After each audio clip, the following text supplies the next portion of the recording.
একদিকে জলে ভিজিয়ে রাখার পর গাছগুলো খুব সুন্দর করে এখানে সাজানো হচ্ছে এবং মাটি দেওয়া হচ্ছে, গাছের গোড়া পুরো ঢেকে রাখা হচ্ছে।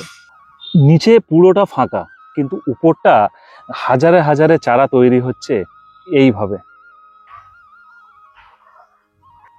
এখানে আবার গ্রাফটিং করা হচ্ছে, দেখুন খুব সুন্দর করে সহজ পদ্ধতিতে গ্রাফটিং, জোর কলম যেটাকে বলে সেরকম করা হচ্ছে। এ আবার কোন পদ্ধতিতে তৈরি করা হচ্ছে? বিভিন্ন ধরনের কালারফুল এবং টবে গাছ, টবগুলো সব মাটির মধ্যে ঢোকানো। এর আসল কারণটা কি? বেশ কিছুদিন আগে আপনারা একটা ভিডিও পেয়েছিলেন, হ্যাঁ অবশ্যই, অম্রকুঞ্জ নার্সারির। আগে বলতাম হাজারে হাজারে চারা, তবে না, এখন সেটা লাখে পৌঁছে গেছে। লক্ষ লক্ষ চারা তৈরি করছে তারা এবং সহজভাবে আপনাদের হাতে তুলে দেবে, অনলাইন কিংবা অফলাইন। এগুলো আবার বেশ কিছু জাত তাদের সংগ্রহে এসছে এবং টবে বসানো হয়েছে প্রথমেই। নমস্কার বন্ধুরা, আমি সমর আর আপনারা দেখছেন গ্রিন ফ্রেন্ডস। প্রথম ভিডিওতেই মানুষ কিন্তু মাথা খারাপ করে দিয়েছে কমেন্ট করে করে। আর নার্সারির মালিকদের একবার রিপোর্ট নিয়ে নেব যে দর্শকদের কি। প্রথম ভিডিও ছেড়েছিলাম দাদা অম্রকুঞ্জ নার্সারির, কেমন সাড়া পড়েছে? নমস্কার। সাড়া মারাত্মক, আমরা ফোন তো ধরতেই পারছি না। আমি দর্শকদের শুধু একটাই অনুরোধ করব যে আপনারা ফোন করুন, যদি ধরতে না পারি কোনো কারণে কারুর ফোন, তাহলে আপনারা হোয়াটসঅ্যাপে ভয়েস মেসেজটা পাঠান বা এমনি প্লেন মেসেজ পাঠান, আমরা রিপ্লাই দেবই। বা আপনি যদি হোয়াটসঅ্যাপে মেসেজ করেন যে একটু আমাকে কল রিপ্লাই করবেন, আমরা কল করবো, তারপরে রিটার্ন কল করব অবশ্যই। তো আমরা সেই সাড়া পেয়ে গ্রিন ফ্রেন্ডসের আবার কিন্তু আমরা চলে এসেছি অম্রকুঞ্জ নার্সারিতে। আর আজ আমরা যে বাগানটায় দাঁড়িয়ে আছি, এটা এখানকার নবাবী আম বলে বিখ্যাত মেন গার্ডেনটা। আর আপনারা ক্লিপিং এ দেখলেন যে আগের ভিডিও যারা দেখেছেন তারা জানে যে অম্রকুঞ্জর ভিডিও ছাড়ার পর কিভাবে দর্শক তারা পেয়েছে, ভিডিও থেকে কি পেয়েছে। যারা এখনো সেই ভিডিওটা দেখেননি, অম্রকুঞ্জর প্রথম ভিডিও বলে সার্চ করুন, তাহলে কিন্তু পেয়ে যাবেন। অবশ্যই পাশে গ্রিন ফ্রেন্ডস কথাটা উল্লেখ করতে হবে। গ্রিন ফ্রেন্ডস অম্রকুঞ্জর প্রথম ভিডিও বলে সার্চ করলেই আপনারা প্রথম ভিডিওটা পাবেন এবং প্রথম ভিডিও দেখার পর কিন্তু সত্যি চমকে যাবেন যে আমি আমার অভিজ্ঞতায় 5 বছর ধরে যে গার্ডেন নার্সারির ভিডিও করছি, সেরা সেরা টিপস শুধুমাত্র ওই ভিডিওতে দেওয়া আছে। আর হ্যাঁ, অবশ্যই এই ভিডিওতেও পাবেন। দাদা মোটামুটি আজকে আমরা কত কত ধরনের এই নবাবী ভ্যারাইটি বা এই গার্ডেনে আপনাদের আম গাছ আছে? এখানে আমরা নবাবী বলতে আমরা 3 জায়গার নবাবীর ভ্যারাইটি রয়েছে। একটা হচ্ছে আমাদের পশ্চিমবঙ্গের মুর্শিদাবাদের ভ্যারাইটি, একটা উত্তরপ্রদেশের লখনৌ নবাবের ভ্যারাইটি রয়েছে, আর কিছু রয়েছে হায়দ্রাবাদের নবাবী ভ্যারাইটি। আচ্ছা, পিছনে যে গাছটা দেখছেন এটা হচ্ছে ইমাম পছন্দ, হায়দ্রাবাদের সেরা আম। আচ্ছা, নবাবের ভ্যারাইটি, হায়দ্রাবাদের ইমাম পছন্দ যে আমটা দেখছেন এটা। তো প্রচুর আমরা সমান্তরালে তুলে নিয়ে আসতে চাইছি। এই জাতগুলো প্রায় হারিয়ে যাচ্ছে আমাদের দেশ থেকে, কারণ কিন্তু এইগুলো বিদেশি যে ভালো ভালো জাত রয়েছে তাদের সঙ্গে সমান্তরালে কম্পিটিশন করার জন্য এগুলো কিন্তু রেডি ছিল আমাদের দেশে, কিন্তু সেগুলো ধীরে ধীরে হারিয়ে যাচ্ছে প্রচারের অভাবে। ধন্যবাদ জানাই সমরদাকে, তিনি এইটার উপর ভিডিও করছেন। তো অসংখ্য ধন্যবাদ জানাই গ্রিন ফ্রেন্ডস এবং তার পুরো টিমকে। না, ভিডিও তো করছি, কিন্তু তার আগে দাদা ব্যবস্থাপনা করে রেখেছেন এত নবাবী আম একসঙ্গে। এটা আমরা আমাদের আম থেকে ভালোবাসা, আমের প্রতি যে ভালোবাসা, আমের প্রতি যে ভালোবাসা, সেটা থেকেই কিন্তু এসেছে। আমরা কিন্তু আম ভালোবেসে ভারতের বিভিন্ন জায়গা ঘুরে ঘুরে আমরা এগুলো কালেকশন করেছি। মুর্শিদাবাদ আমরা দেখলাম যে নবাব মোটামুটি ভাবে 3 জায়গায়, মুর্শিদাবাদ, হায়দ্রাবাদ এবং লখনৌ। তো আমরা মুর্শিদাবাদে গেলাম, মুর্শিদাবাদ থেকে আমরা পেলাম রানী পসন্দ, চম্পা, কোহিতুর, বীরা। এগুলো বিদেশি আমকে টক্কর দেবে? হ্যাঁ, স্বাদেও গন্ধে এগুলো টক্কর কেন দেবে, কয়েক কদম এগিয়ে থাকবে বলা যায়। এগিয়ে থাকবে, কিন্তু তাও আমাদের যেন মনে হয় এগুলোর প্রতি মানুষের নজর অনেকটা কম বা ফিকে হয়ে যাচ্ছে দিনে। তার কিছু কারণ আছে, সেটা হচ্ছে যে মানুষের আমের প্রতি যে ভালো লাগাটা, সেটা আমি বলবো যে আগের থেকে এখন বেড়েছে পরপর। মাঝের দিকে এমন পরিস্থিতি তৈরি হয়েছিল প্রচারের অভাবে, অনেক জাত হারিয়ে গেছে। মুর্শিদাবাদের নবাবের ইতিহাস ঘাঁটলে দেখা যায় যে যখন মুর্শিদাবাদের রাজধানী স্থানান্তর হলো ঢাকা থেকে, হুম। তারপর থেকে কিন্তু ওনাদের একটা আলাদা ডিপার্টমেন্ট বা দপ্তর তৈরি হলো, যারা শুধুমাত্র আমের বাগানের দেখভাল বা পরিচর্যা করবেন। আচ্ছা। তো সেই থেকে ওনারা অনেক পরীক্ষা নিরীক্ষা করে যে যে জাতের আমগুলো খুব ভালো সেগুলো সংরক্ষণ করেছেন, অনেক নতুন নতুন জাত আমাদের উপহার দিয়েছেন। আচ্ছা। যেরকম বিমলি আছে, আচ্ছা। বিমলি হচ্ছেন একজন পরিচারিকা ছিলেন আচ্ছা। নবাবের দরবারে, তো হুম। তার নামে বিমলি আম আছে। আচ্ছা। রানী পসন্ত, নবাবের বেগমরাদের ভাল লেগেছে, হুম। সেই থেকে রানী পসন্ত। রানী পসন্দ, হ্যাঁ। নবাবের বেগমদের ভাল লেগেছে, সেই থেকে বেগম পসন্ত। বেগম পসন্দ। চম্পা, কোন চম্পা বলা যায় যে একজন নর্তকী ছিলেন নবাবের দরবারে, হুম। চম্পাবাই, তার নাম অনুসারে আমের নাম হয়েছে চম্পা। চম্পা। তো চম্পা একটা অসাধারণ আম, এবং অসাধারণ ফ্লেভার, ইতিহাস জড়িয়ে আছে প্রত্যেকটা আমের প্রতি। প্রত্যেকটা আমের সঙ্গে ইতিহাস জড়িয়ে আছে। আজ আমরা সেই ইতিহাসের মাঝখানে বসে আছি অম্রকুঞ্জ নার্সারির একটা ফ্লোরে, যেখানে শুধুমাত্র ইতিহাস জড়িয়ে আছে যে আম গাছগুলো, সেগুলোর সঙ্গে এবারে আমরা কথা বলবো প্রত্যেক মুহূর্তে। অবশ্যই ভিডিও ছেড়ে যাবেন না, আছে তো অনেক কিছুই। বলুন। এই গাছটা যেটা দেখছেন এটার নাম হচ্ছে হুসেনে আরা। আচ্ছা। হুসেনে আরার নাম থেকেই জানতে পাচ্ছেন যে আপনারা আমটা খুব সুন্দর আম, হুম। খুব রঙিন একটা আম, স্বাদও অতুলনীয়। এটা লখনৌয়ের নবাবের আমলের একটা আম। আচ্ছা, এটা লখনৌ নেই।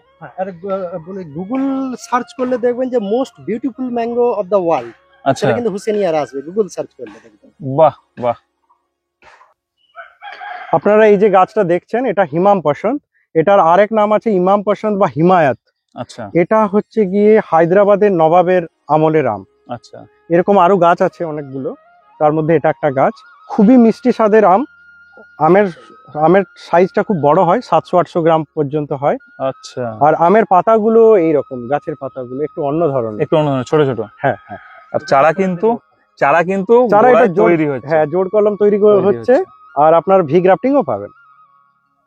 এটা কি আছে? এটা কোহিতুর আম, মুর্শিদাবাদের নবাবের আমলের একটি বিখ্যাত আম কোহিতুর। তো কোহিতুর এটা বলা হয় যে আমটা পাকলে আমটা এতটাই ডেলিকেট যে এটা তুলোর মধ্যে রাখতে হয় এবং 12 ঘন্টা অন্তর আমটাকে এপিট ওপিট পাল্টাতে হয়, না হলে আমটা একটা দিক নষ্ট হয়ে যেতে পারে। এবং এটাতে নবাবেরা বাঁশের ছুরি দিয়ে কেটে খেতেন। এবং এর পেছনে অনেক ইতিহাস আছে, যে অনেকে বলেন যে আলীবর্দী খান উনি গেছিলেন মায়ানমার ব্রহ্মদেশ, সেখানে ওনার ভালো লেগেছিল, এনেছেন। কেউ বা বলেন কালো পাহাড়ের সঙ্গে অন্য একটা আমের ক্রস করে এই আম তৈরি কোহিতুর। যাই হোক, কোহিতুর এই মধ্যে একটা লেজেন্ড হয়ে গেছে, হ্যাঁ, মুর্শিদাবাদের আমগুলোর মধ্যে একটা লেজেন্ড কোহিতুর। এটা দেখছেন যেটা, এটা রানী পসন্দের গাছ, রানী পসন্দ আমের গাছ। এটা মুর্শিদাবাদের একটি বিখ্যাত ভ্যারাইটি, খুবই মিষ্টি এবং খুবই সুঘ্রাণ একটা ভ্যারাইটি। গন্ধ খুব ভালো, গন্ধ ভীষণ ভালো আমটার। আচ্ছা। আমটা রেগুলার বেয়ারিং আমরা দেখেছি এ পর্যন্ত, TSS 25 পেয়েছি, 25 ব্রিক্স, অনেক মিষ্টি, খুব মিষ্টি আম, খুব সুন্দর আম। এটা চম্পা আম, যেটা আমি বললাম যে চম্পাবাই বা চম্পাবতীর নামে রাখা হয়েছে। অনেকে বলেন যে চম্পা ফুলের একটা হালকা ঘ্রাণ পাওয়া যায় এর থেকে, সেই জন্য চম্পা। এই আমটা কিন্তু আপনি মুর্শিদাবাদ গেলেও পাবেন না, ওটা পুরোটাই আরবে গালফ কান্ট্রিগুলোতে এক্সপোর্ট হয়ে যায়। আচ্ছা, এতটাই ভালো ভ্যারাইটি, এটা কিন্তু এক্সপোর্ট কোয়ালিটির আম। এটা কিন্তু ঠিক বলেছেন, অনেক ভালো ভালো জাতের আম চম্পা থেকে চলে যায়, এক্সপোর্ট হয়ে যায়। আমাদের বাগানে তো আছে গাছ, আরো গাছ আছে এটা ছাড়াও। আর এই আমটা খুবই ভালো আম, এর TSS আমরা দেখেছি 26-27 দিকে ঘোরাফেরা করে। খুব মিষ্টি একটা আম, খুবই সুঘ্রাণ। যেগুলো বলছেন সবগুলো চারা আপনার কাছে পাওয়া যাবে? সব পাওয়া যাবে। মুর্শিদাবাদের আরো একটি বিখ্যাত ভ্যারাইটি ভবানী।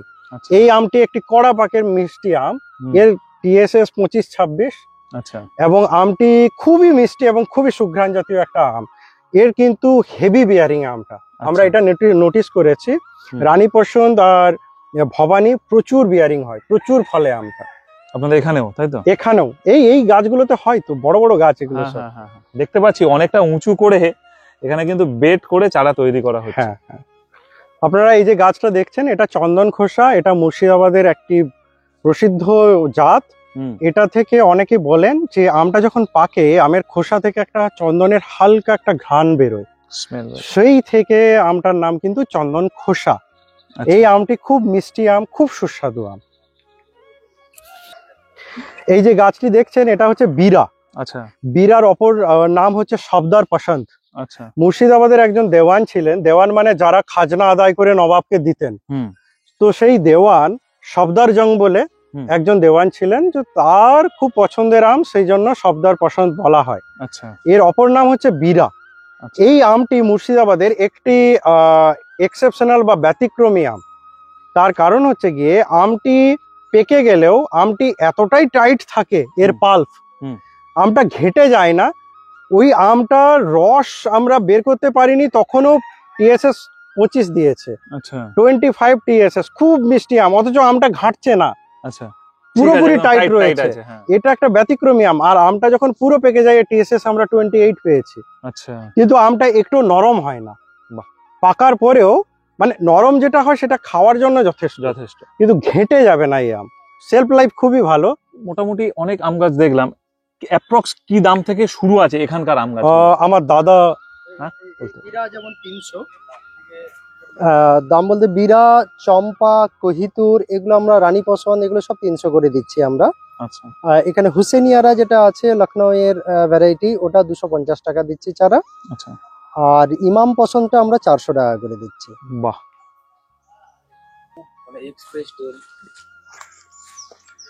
যে গাছটি দেখছেন আপনারা, এটা সরিখাস, মুর্শিদাবাদের একটি জনপ্রিয় ভ্যারাইটি। সরিখাস আমটি কিন্তু আর্লি ভ্যারাইটি। এটা হালকা মিষ্টি স্বাদের আম, খুব বেশি মিষ্টি হয় না, তবে রঙিন আম। আচ্ছা, এটা রঙিন আম তাই তো? হ্যাঁ হ্যাঁ। এখানেও বেশ চারিদিকে চারা তৈরি হচ্ছে। হ্যাঁ, চারিদিকেই চারা তৈরি হচ্ছে, মানুষের আবদার। এটা আপনারা যেটা দেখছেন এটা মোহনভোগ। আচ্ছা। মোহনভোগ খুব মিষ্টি স্বাদের একটি আম। আচ্ছা। একটা ভালো সুঘ্রাণও রয়েছে। এটাও মুর্শিদাবাদের একটি খুব বিখ্যাত ভ্যারাইটি। অর্থাৎ আপনারা বেশ কিছুদিন আগে মুর্শিদাবাদেরও ভিডিও দেখলেন, তাহলে বুঝতে পারছেন যে কত ধরনের ভ্যারাইটি, মুর্শিদাবাদের ভ্যারাইটি এখানে আছে।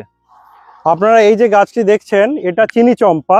আচ্ছা। চিনি চম্পা এই জন্যই নামটা রাখা হয়েছে, আপনারা নাম থেকেই বুঝতে পারছেন। আমটা খুব মিষ্টি, খুব মিষ্টি এবং খুব সুঘ্রাণ আমটা। আমটা আকৃতি ছোট হয়, কিন্তু আমটা এতটাই মিষ্টি যে এর TSS হচ্ছে 29। বাপরে, 29 হচ্ছে TSS আমটির। খুবই মিষ্টি স্বাদের একটা আম। এর চারা দেখছি না, চারা কি আছে? চারা তৈরি হচ্ছে। হ্যাঁ। এখানে কি প্রসেস করা হচ্ছে এইটা সম্পর্কে যদি একটু দর্শকদের জানানো যায়।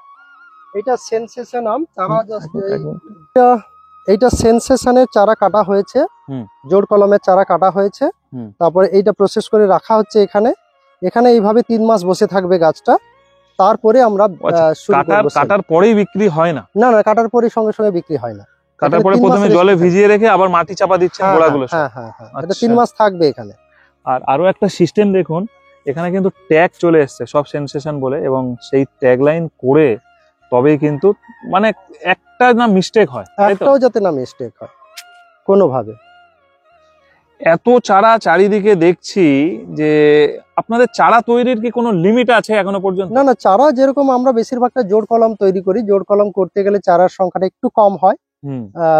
কিন্তু জোড় কলমটা যেহেতু বেস্ট, সেই কারণে আমরা মানে কাস্টমারদের তুলে দেওয়ার জন্য সেই চারা আমরা সেটাই তৈরি করছি বেশিরভাগটা। আচ্ছা। এই সেনসেশন যেটা দেখছেন এই বেডে, এটা পুরোটা অর্ডার আছে, এটা রাখা আছে। এটা যাবে নেক্সট উইকে যাবে এই চারাটা লখনৌ। লখনৌ থেকে অর্ডার এসছে, এটা লখনৌ যাবে এই সেনসেশনের এই পুরো চারাগুলো। এটা কি এটা দেখবো? আচ্ছা, এটা হচ্ছে নবাবের আর একটা ভ্যারাইটি, এটার নাম হচ্ছে সারেঙ্গা। নবাবের দরবারে যে যারা সারেঙ্গি বাজাতেন তাদের উৎসর্গ করে নবাব এই আমটা রেখেছিলেন সারেঙ্গা। আমি যত আম খেয়েছি আজ পর্যন্ত তার মধ্যে সেরা আম আমার মনে হয়েছে এই আম, সারেঙ্গাটা। আচ্ছা। মানে এত ভালো, মানে এটাকে বলে বোঝানো মুশকিল, মানে এক্সপ্রেস করা মুশকিল তার যে স্বাদটা। হ্যাঁ, সত্যি তাই। স্বাদটা এক্সপ্রেস করা মুশকিল। এটা TSS 25-26 হয়, অত্যন্ত মিষ্টি আম, কিন্তু এর যে স্বাদ সেটা অনন্য স্বাদের আম সারেঙ্গা। আমরা চলে এসেছি, একটু গ্রাফটিং দেখে নিই। এটা ভি করা হলো তাই তো? এটা ভি করা হলো। এটা যেভাবে কাটা হয়েছিল ওইভাবে এখানেও কাটতে হবে, ওইভাবে এখানে হালকা করে উপরকে যেতে হবে। আচ্ছা, ঠিক আছে, তুমি ওটা ঢুকিয়ে একবার আমাকে দেখাও। ওটাও পুরো ভি মতন করে তাই তো? হ্যাঁ হ্যাঁ, তাহলে তো জোরটা নেবে না। হ্যাঁ হ্যাঁ, একই সঙ্গে একটা স্পর্শ পুরোপুরি। এরকম দাদা আপনাদের কাছে কত লোক কাজ করে? এরকম কাজ করছেন 22-23 জন কাজ করছেন। যখন শুরু করেছিলেন কতজন ছিল? তখন এই 2-3 জন। আজকে 22-23 জন আপনার কাছে কাজ করে, তাদের হ্যাঁ। রুটি রুজি, এটা ভালো লাগে? হ্যাঁ, সে তো অবশ্যই। এটা কতদিন পর আবার কাটা হবে? এটা কাটা হবে 3 মাস পর। 3 মাস পর।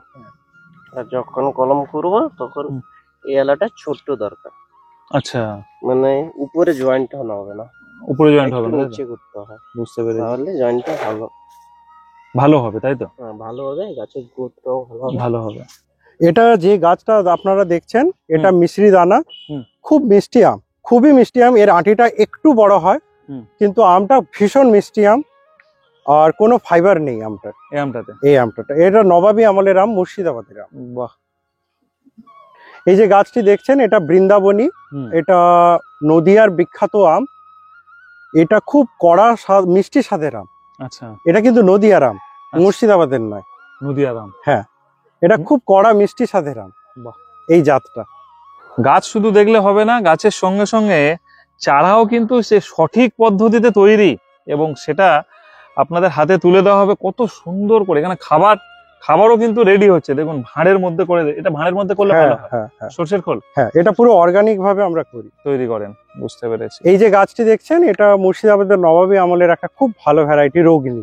আচ্ছা, রোগনি আমটা ভীষণ মিষ্টি এবং ভীষণ ভালো ফ্লেভারের আম। আচ্ছা, খুব সুস্বাদু আম রোগনি। আচ্ছা, একটি অন্যতম আম নবাবী আমলের। এটা? হ্যাঁ। এগুলো চারা তো রেডি আছে আশা করি? চারা হ্যাঁ রেডি হচ্ছে। গ্রিন ফ্রেন্ডসের সদস্যরা যাতে ভালো চারা, সুন্দর চারা এবং যাদের ধৈর্য আছে, এনারা কিন্তু গাছ তৈরি করে, প্রথমেই বলেছি আগের ভিডিওতে, দ্বিতীয় ভিডিওতে আবার বলছি, এনারা কিন্তু এই গাছগুলো কি পদ্ধতি চলছে দাদা? এই গাছগুলো আমাদের অর্ডার আছে। এই গাছগুলো লরিতে এসে নিয়ে যান অনেকে। আচ্ছা। অনেককে বাসে প্যাকিং করে পাঠানো হয় এখান থেকে কলকাতার দর্শকরা, কলকাতার কাস্টমাররা বাসের মাধ্যমেই নিয়ে নেন। আচ্ছা। তো এইগুলো অর্ডার আছে, এরপর টবে আমরা তৈরি করছি, এবং টবটাকে দেখুন মাটির মধ্যেই প্রায় 70% ঢোকানো আছে।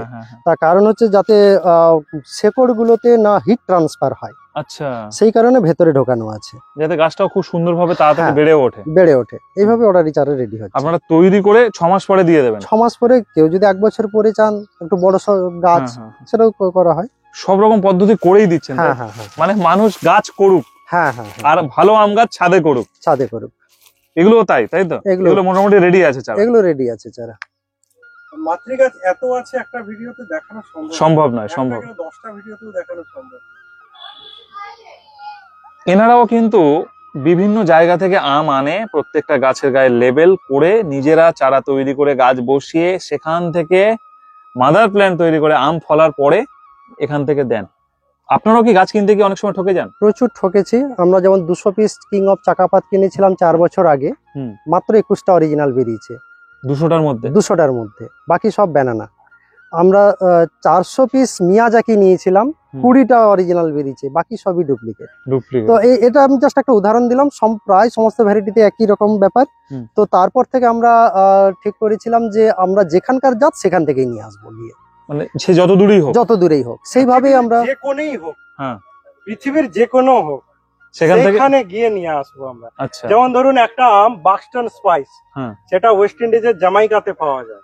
তো আমরা জামাইকা গিয়ে নিয়ে আসবো। আমরা ইউএসএ ফ্লোরিডা থেকে, কত জায়গায় গেছেন এখনো পর্যন্ত? ইউএসএ ফ্লোরিডা গেছি, ইজিপ্টে যাওয়া হয়েছে, ইসরায়েল থেকে নিয়ে এসেছি আমরা, শ্রীলঙ্কা থেকে নিয়ে এসেছি, ইন্দোনেশিয়া থেকে নিয়ে এসেছি, থাইল্যান্ড থেকে কিছু নিয়ে এসেছি, আবার থাইল্যান্ড যাব। এই এপ্রিলে জাপান যাব মিয়াজাকির জন্য শুধুমাত্র, কারণ মিয়াজাকির অনেক ভ্যারিয়েন্ট হয়ে যাচ্ছে দেখছি ইন্ডিয়াতে। ওখানে এপ্রিলে আমটা পাকে। এবং এখানে একটা কথা আমি বলে দিচ্ছি, এপ্রিলে যখন আমরা জাপান যাব, সেখানকার যে এক্সক্লুসিভ ভিডিও কিন্তু শুধুমাত্র গ্রিন ফ্রেন্ডসেই পাবেন। বাহ বাহ, একদমই। আচ্ছা, এইখানে যেমন রিসেন্টলি আমরা সাউথ ইন্ডিয়া গিয়েছিলাম, সাউথ ইন্ডিয়া থেকে আমরা বেশ কিছু ভ্যারাইটি নিয়ে এসেছি, কেরালা, তামিলনাড়ু, অন্ধ্রপ্রদেশ, সেখান থেকে নিয়ে এসেছি। আমি জাস্ট কয়েকটা দেখাচ্ছি, প্রচুর ভ্যারাইটি, এগুলোকে ট্রায়াল হবে, তারপর মানুষের হাতে তুলে। বাহ, তাহলে বুঝতেই পারছেন যে এখান থেকে একটা জাত ঠকার তো কোনো ব্যাপার নেই, আর ভালো চারা, অরিজিনাল চারা সেটা তো পাবেন। চাইলে মন করলে যে আপনি আপনার গাছ, দর্শকরা দেখেছেন কিভাবে জোড় কলম তৈরি হচ্ছে এগুলো সব ভি গ্রাফটিং এর কাজ বসে আছে। বুঝতে পেরেছি। আর আপনি আপনার পছন্দ মতন এখান থেকে গাছ পাবেন। উপরে দেওয়া নম্বরে অবশ্যই যোগাযোগ করুন। হোয়াটসঅ্যাপে হাই লিখে আপনারা একটা মেসেজ করলেই সমস্ত কিছু কিন্তু আপনাদের কাছে চলে আসবে। ভালো থাকুন, সুস্থ থাকুন, আর অবশ্যই হ্যাঁ, রোজ দুপুরে গ্রিন ফ্রেন্ডস দেখতে থাকুন। সব থেকে ভালো হয় যে এই নাম্বারে কল করলে আমরা ধরি, অনেক সময় সম্ভব হয় না, তখন করবেন কি একটা ভয়েস মেসেজ ছেড়ে দেবেন বা এমনি মেসেজ করে